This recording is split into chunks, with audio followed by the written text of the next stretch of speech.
ବିଜୁ ଜନତା ଦଳର ସଂଗଠନ ପୂର୍ବରୁ ବି ମଜବୁତ ଥିଲା,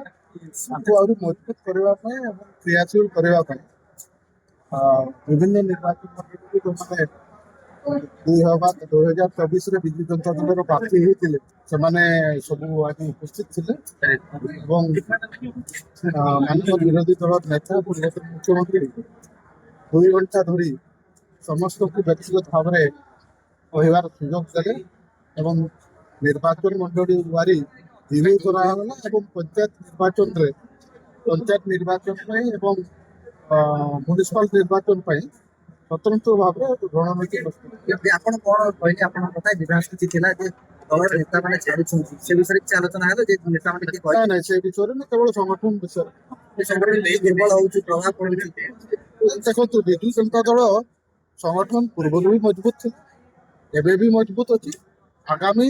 ପଞ୍ଚାୟତ ନିର୍ବାଚନରେ ଜଣା ପଡିଯିବ ବିଜୁ ଜନତା ଦଳର ସଂଗଠନ ତୃଣମୂଳ ସ୍ତରରେ ବର୍ତ୍ତମାନ ସୁଦ୍ଧା ମଜବୁତ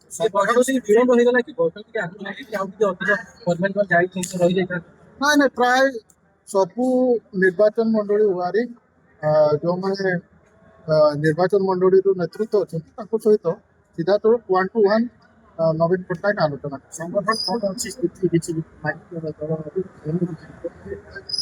ସଂଗଠନ ପ୍ରାୟ ସବୁ ଜାଗାରେ ସଂଗଠନ ଶକ୍ତିଶାଳୀ ଅଛି ଏବଂ ପଞ୍ଚାୟତ ନିର୍ବାଚନରେ ଆପଣମାନେ ଦେଖିବେ